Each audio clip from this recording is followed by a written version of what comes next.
Hey, Reframables, it's Nat. And Beck, two very different sisters who come together to reframe some of life's big and small problems. We're moms, writers.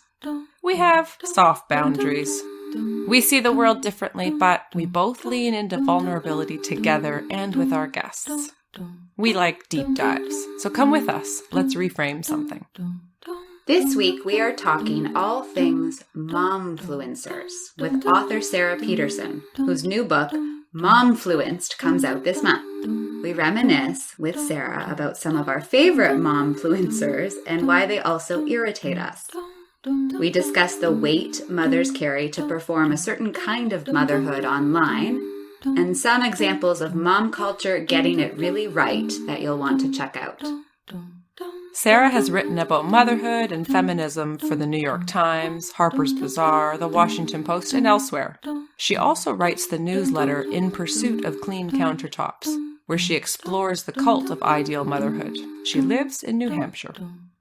So here it is, our interview with Sara Petersen.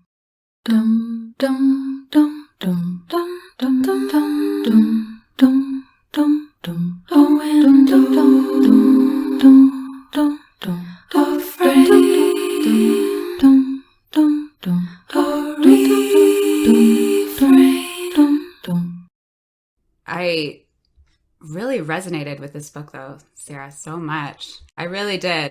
I was like, oh, that's naming a couple of things for me that I really needed named. I was just saying beforehand that I have always struggled with wanting a third child. When you said it this way, that it's to secure my place as being youthful, attractive, still able to procreate by solidifying my place in the world still, I was like, right, that might be it. Oh, dear. I know.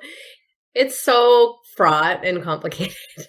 Yeah, I think you do a great job of showing how fraught it is, because I would love to just dismiss momfluencer culture as just all bad, because that would just be satisfying.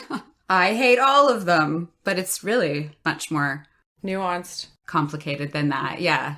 Yeah. I had my first daughter in 2008, so I was kind of blogging around Deuce's time.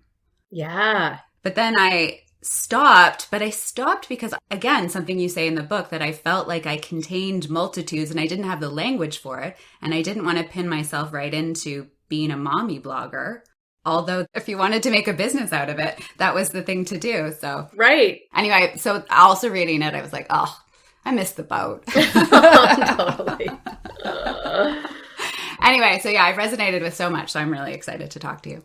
Well, and Becca's blog at the time, the title of it, do you want to say it, Beck?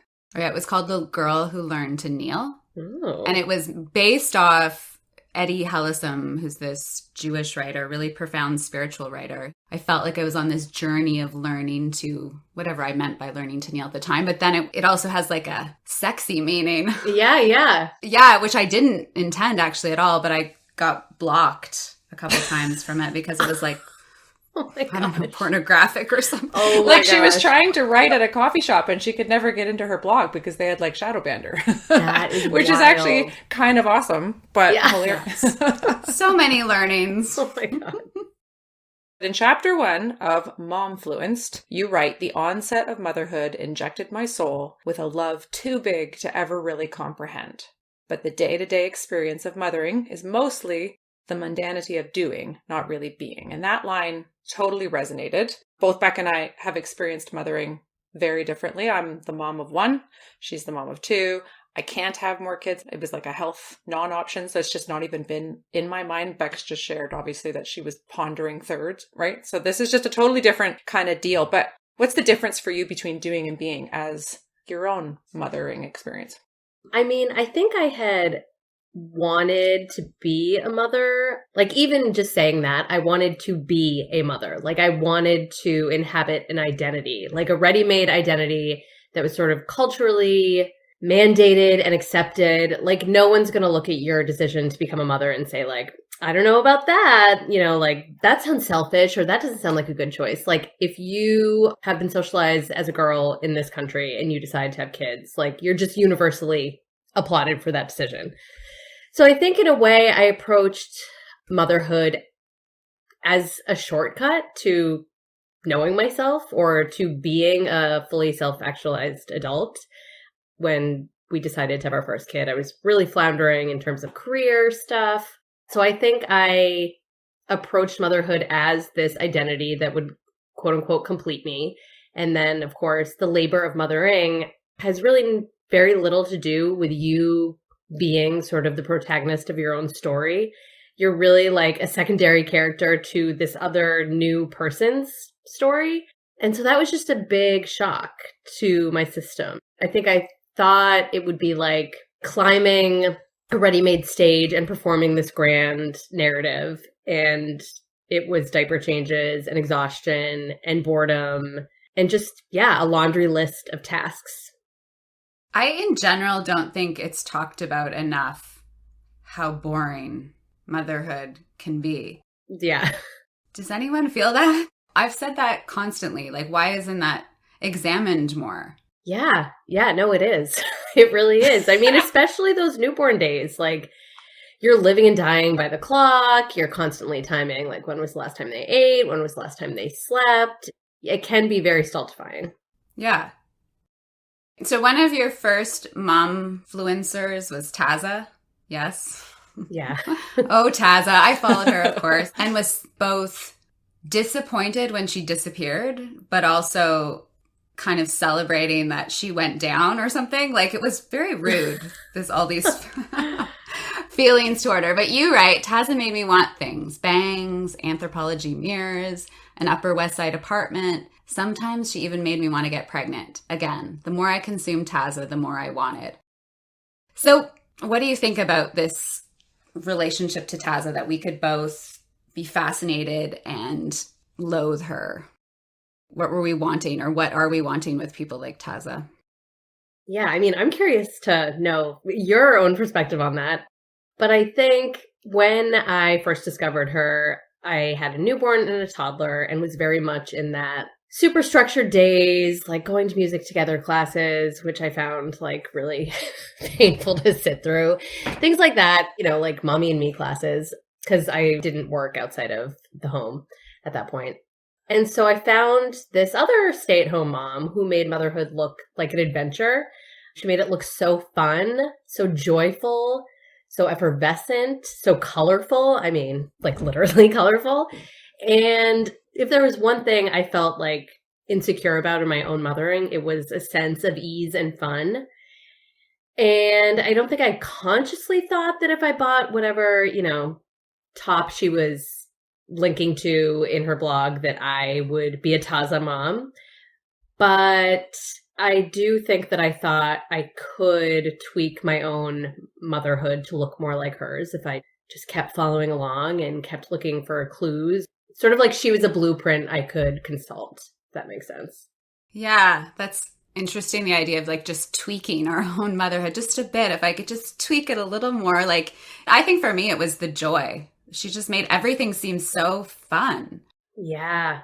And it would be mystifying because you'd think you're in this small apartment, which then she finally revealed, didn't she? When she exited New York City, she was like, it was too small. And we're all like, yeah, it seemed really hard, but you kept saying it was so fun and easy. Totally. And I think, you know what, also as an artist, the fact that she was an ex-dancer and she would do her leaps, like she could do those. Yeah, totally. She could leap.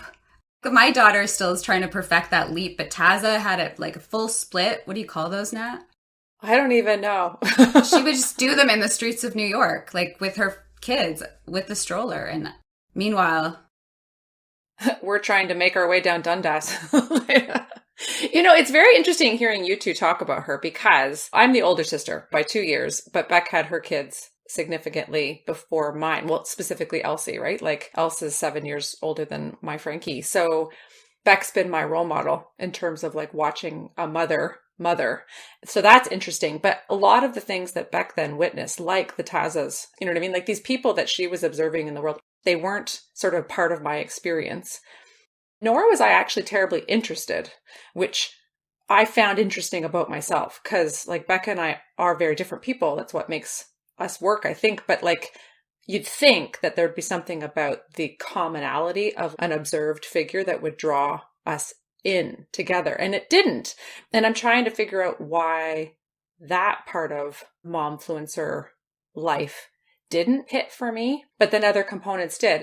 You explore that in the book, right? Where you sort of navigate all the various different names that show up. And I thought it was interesting. Did you actually talk to Liz Lenz, or were you pulling from? No, just quoting her piece. So when you were quoting them and you were saying that like what she says is a momfluencer can perform motherhood with a hashtag, which I just think is a really great and interesting summary. Whether I totally agree with it or not, I think it's a really interesting idea.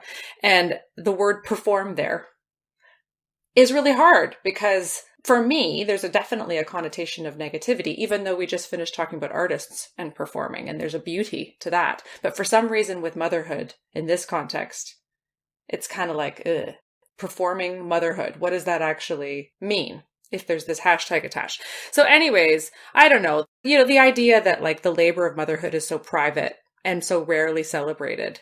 So all of a sudden there is kind of this empowering act done with the curation of everything online. Like what you both seemed to be attracted to with Taza was like this curated life. Yeah. I don't know. It's complicated because, yes, you could say that some of these accounts are celebrating, you know, the beautiful moments of motherhood that are rarely seen. But Taza would not have the appeal she had and, you know, has if she didn't adhere to, you know, so many standards that we celebrate in this culture. If she wasn't, you know, conventionally attractive by Western beauty standards, if she wasn't thin, if she had a non-photo worthy home, if she didn't have the money to support her lifestyle that bought the pretty things that made her house pretty. Like, there's just so many boxes that Taza checked to make her super palatable as like a model of ideal motherhood. So yeah, it's not as though anyone could put their motherhood up on Instagram and have it be celebrated to that extent. So I think it's interesting, like, who we choose to celebrate as paragons of ideal motherhood and who we sort of ignore or erase. I know in the book, I feel like self-esteem came up a couple times. And you can tell me this is not true now, but I don't associate myself with having really great self-esteem. I can look at something and then go to a self-deprecating place. I have that tendency with these momfluencers. And Nat, you seem less affected.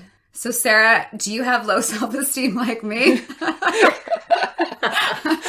Oh my God, yes. One thing that I thought was really interesting about researching the book is we all have such different triggers.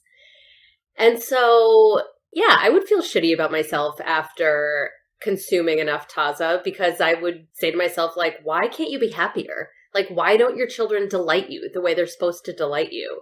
Why are you frowning all the time? Why are you stressed all the time? Why are you looking forward to them going to bed? Why are you counting down the minutes to nap time? Taza's not. She's having the time of her life. So yeah, like, I think it depends what your personal vulnerabilities are and, you know, what you feel like you're struggling with in terms of your own motherhood and what you perceive that these external figures, these complete strangers, are succeeding in terms of their motherhood.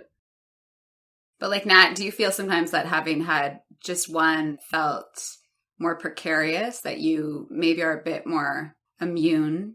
Yeah, well, I think because health was part of my story, then maybe it all just honestly felt kind of miraculous. Like I didn't die and I have this kid. Like, so that all feels a bit like a win, but then I don't have any of the hassles of having multiple kids. Like when there's only one person to sort of like navigate through life, you know, there are challenges that come with not having like playmates and all the various things that everybody could talk about. But definitely, I think my story is a bit simpler on that side of things. And actually, I don't know. I don't see too many momfluencers on Instagram with only one kid, right? That's such a good point. Yeah. Like maybe we're boring because like we could too easily pose. You know what I mean? Like I could snap that decent picture because it's one kid to get wrangled. I think it's more to do with sort of the idealization of the nuclear family and the idealization of a fertile mother in the home. And just the fact that like pregnancy coverage, newborn coverage, like these all create upticks in consumer engagement. So, like, just mathematically, you're going to get more engagement as a momfluencer the more kids you have. Just the numbers. So wild. I know. Metrics. Yeah. Oh my gosh. It's so fascinating. Yeah. You also write that you can be momfluenced into not having a kid. Did I write that? I don't remember that. Did I? Well, you did. You kind of gestured to it. Yeah. Like you talked about, I'm trying to remember her name now. There was somebody that you interviewed quite specifically who was like, yeah, I was sort of seeing these momfluencers and I was already on the fence and then I didn't. Like I didn't want to. Oh, yeah. I'm trying to remember who that was. Yeah, and I'm trying to remember what the reasoning was. I feel like it was just the hyper domestic, hyper feminine, hyper white presentation of motherhood, and just the sort of like professionalization of momming, the way, you know, moms are expected to be experts in everything from like psychology to interior design to education. You know, we're just supposed to have all the tools within ourselves simply by dint of having children, which is ridiculous, of course. I'm trying to remember that section, but that person was just debating if they wanted to sort of enter this arena. And it was actually the influence of the influencers that made them hesitate, which I think is a really interesting statement about power, right? I mean, like about how much power actually the influencer world has, let alone this momfluencer kind of notion. A while back, I wrote a piece about gaming and parenting and the necessity to co-play. And I interviewed the founder of this thing called The Dad Gaming. And so The Dad kind of came to be in the midst of the pandemic at a time when everybody really needed to be at home and then, you know, stuck everybody in front of one screen trying to figure out what to do. So it was about kind of gaming in that light. But it was interesting that The Dad's kind of counterpart was Scary Mommy. And that site was like massive. And then The Dad has grown. It's quite enormous, but there was just that, you know what I mean? In terms of like an enormous disparity between the two.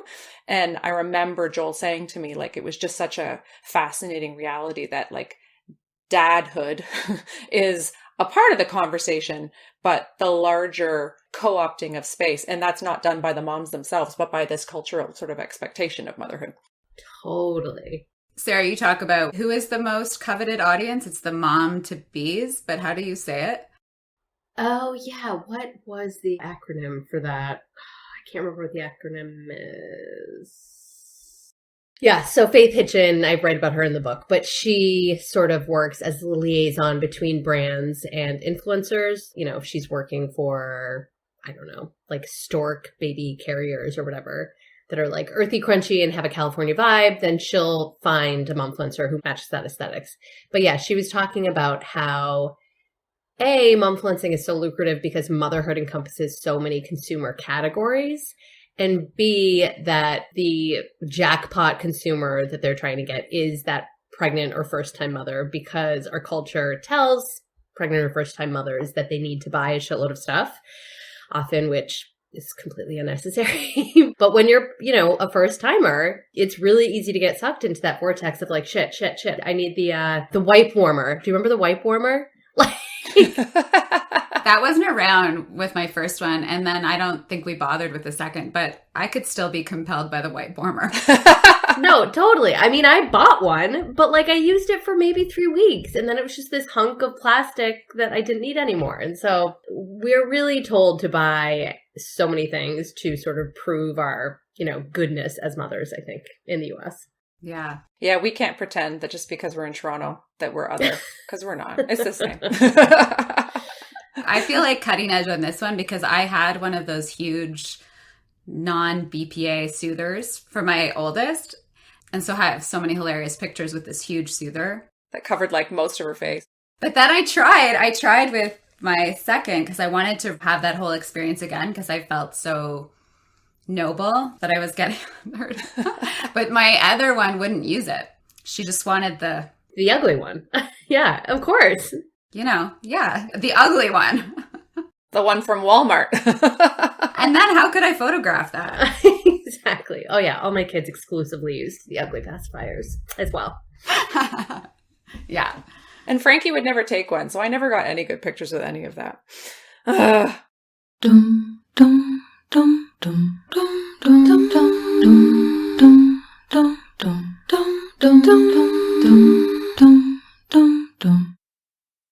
now, some housekeeping. Hey, Reframables! Do you get something from these conversations? Would you consider becoming a supporter on Patreon? For as little as $2 a month, you could help to keep this show going. It's meaningful financially and relationally. It feels like a hug. For our Patreon supporters, we do mini episodes which we call Life Hacks and Enhancers, our 5 best things in a week. You could also tip us on our Ko-fi account, where Natalie's recipe book is also for sale. Oh, and tell us what you want to hear more of. Listener messages make our week. And don't forget to subscribe to our newsletter. All the links are in our show notes. Love, Nat and Beck.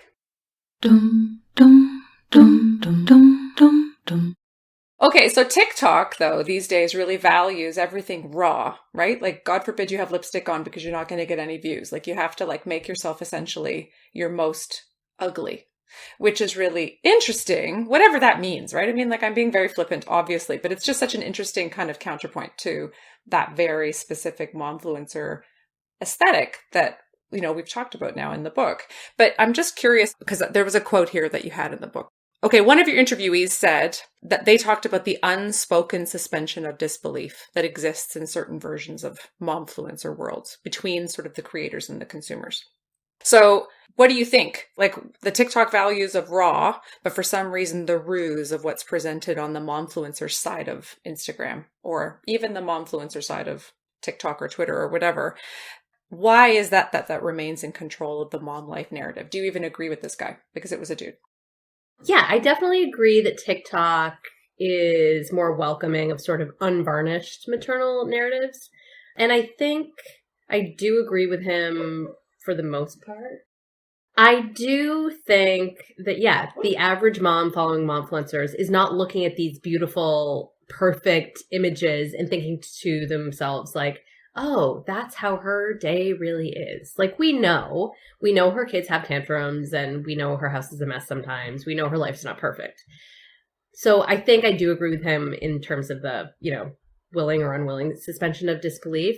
And I think we still gravitate towards those idealized accounts primarily because they feel simple, whereas most mothers' lives and days don't, I would say, feel super simple. Like, we're navigating various shades of gray versus these accounts where sort of the rules are already set.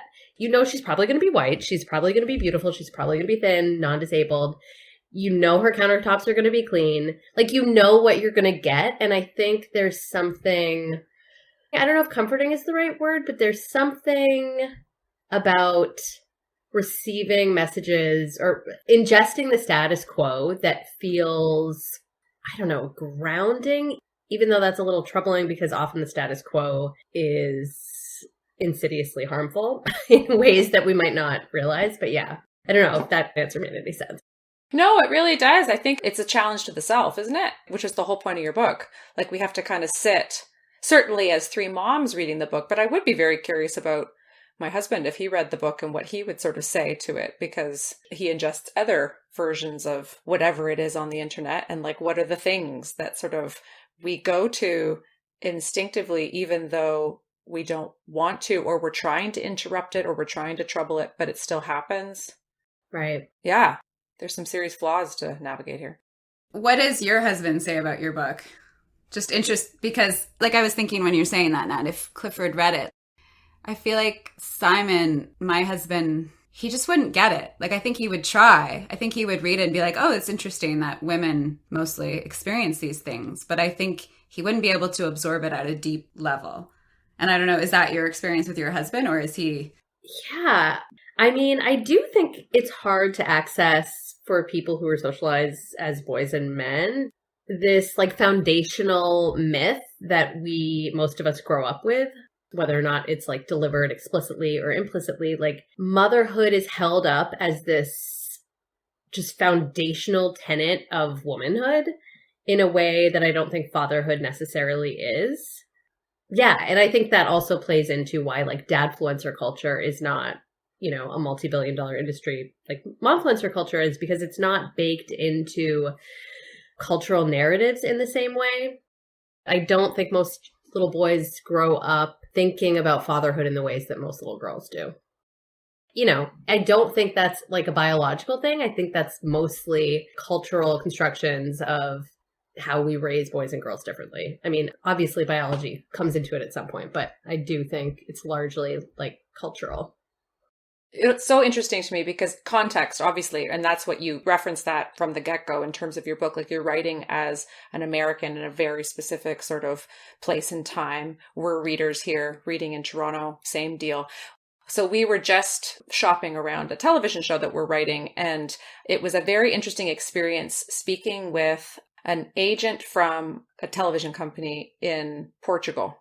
And their description of their kids' channels were very explicitly binary. So it was definitively, we have a girls channel and we have a boys channel, and this is what appears on our channels. And this is now me making a wide sweeping generalization about like my Portuguese neighbors. No, it's not about that. But it was so fascinating to me that there was like this context driven understanding of children, right? Of like who counts as a child then in terms of what content is delivered to them.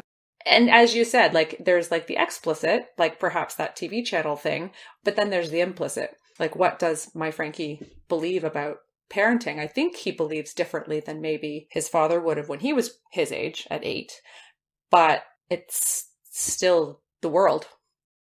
But you contextualize it, right, Sarah, by saying that it was, I'm not a history buff and I'm never good at talking about history, but you say that prior to the Industrial Revolution, is that what you say in the book, that there was a more equal division of labor, and then as men went out to work in factories? You explain it.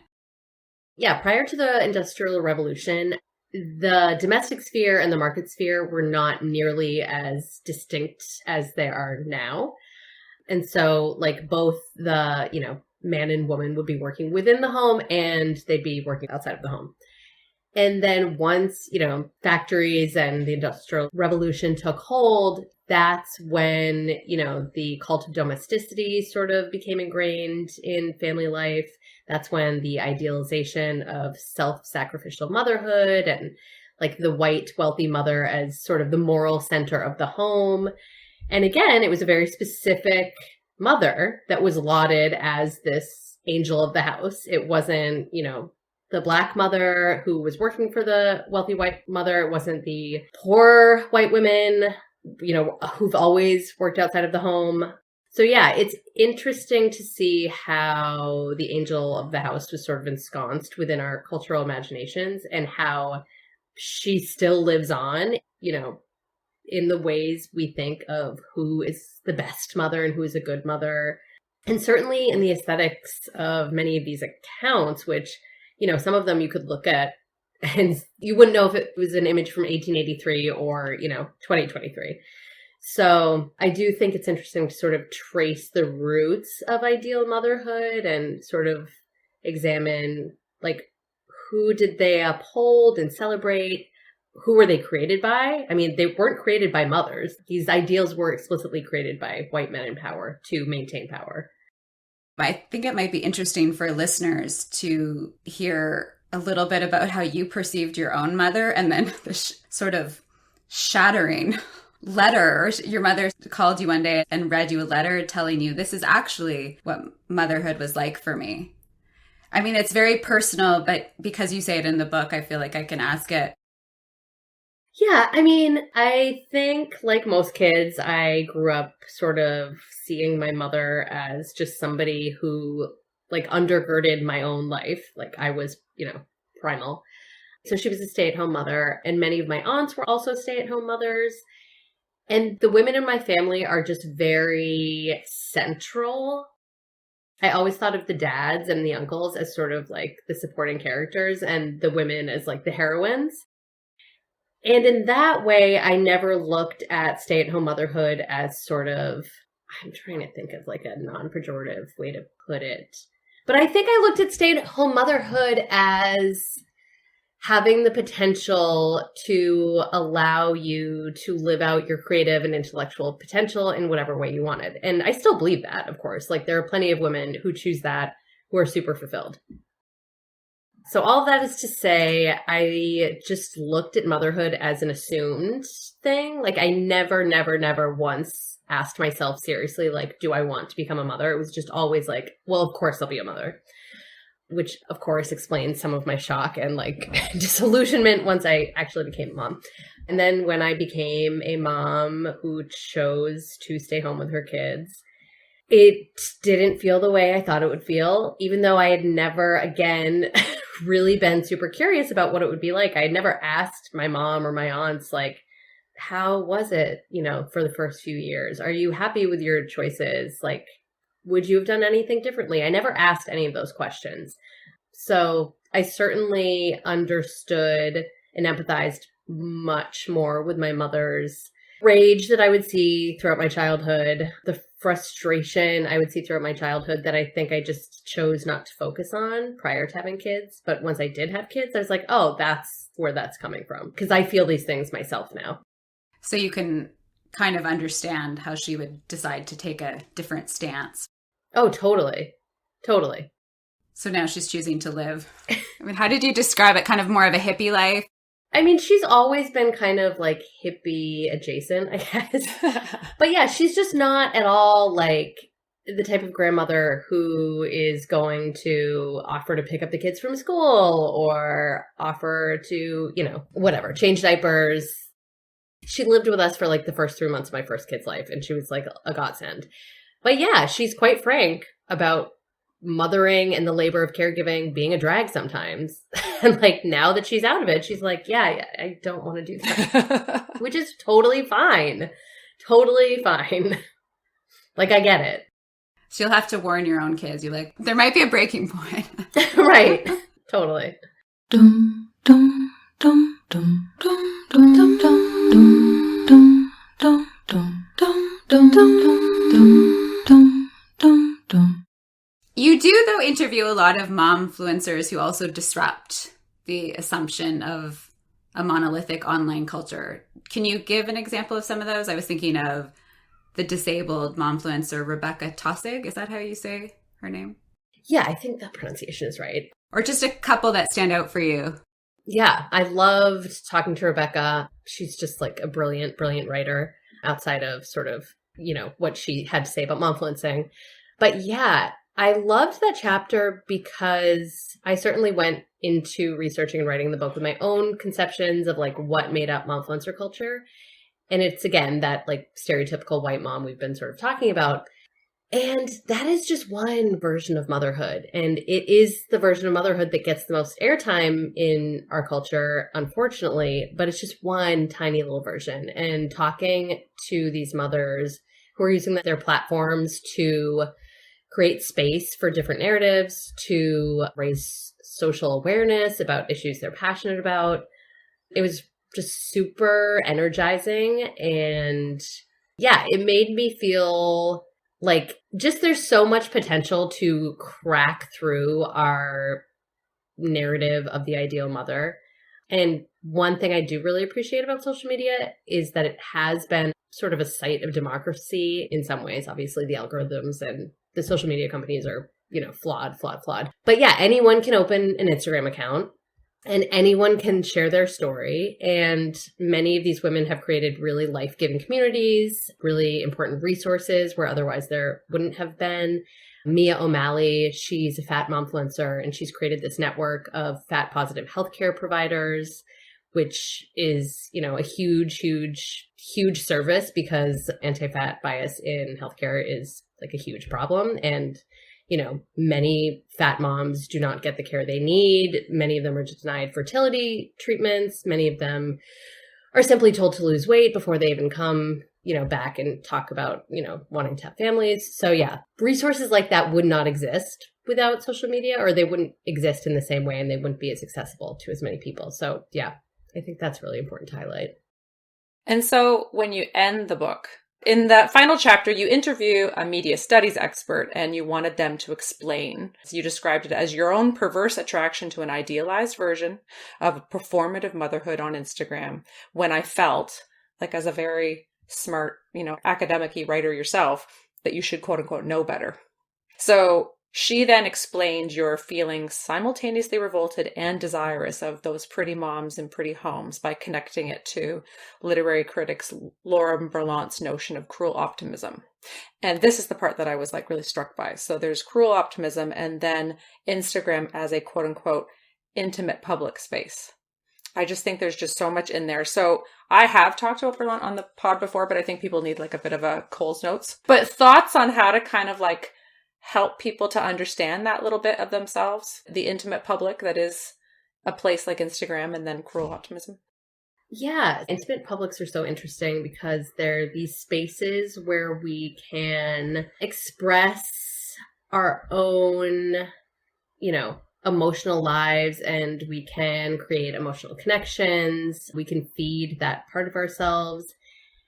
But it's a public space. So for example, just the notion of parasocial relationships, when I feel similar feelings towards a complete stranger that, are similar to the feelings I feel about a friend I've known for 10 years. So it's accessing these sort of emotional synapses in a very public setting. And there is a layer of performance and there is a wall there because parasocial relationships are only one-sided. And then in terms of cruel optimism, that really broke open my thinking because cruel optimism is essentially longing for a dream when in fact that dream might be counterintuitive to your thriving or your potential to thrive. And so, for me, for example, I longed to inhabit this role of domestic goddesshood. And, I longed for the ideals of motherhood that I had grown up absorbing to sort of make me into a person, so I didn't have to do that work of, self-identity myself.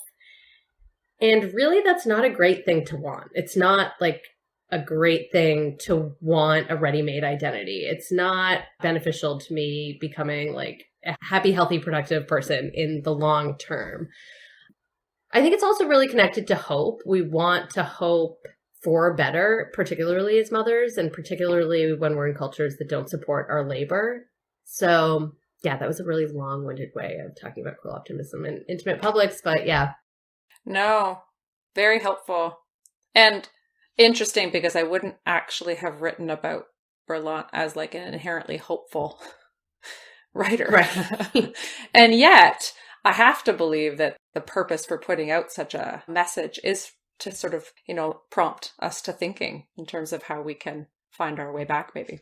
And off? Is that what we need to do? Is find our way off the internet? Well, maybe. Oh my gosh. I mean, it's such an individual thing, but I don't know. I think it's helpful to remember that this is all still so new in terms of human development and human history. This is all so new. We're living through this grand experiment right now. I guess my point in saying that is it's helpful to check in on yourself and ask yourself, how is this contributing to my life? How is this maybe taking away from my quality of life? Is this nourishing me? Is it depleting me? Am I using it for entertainment value, or am I using it as a way to better understand myself?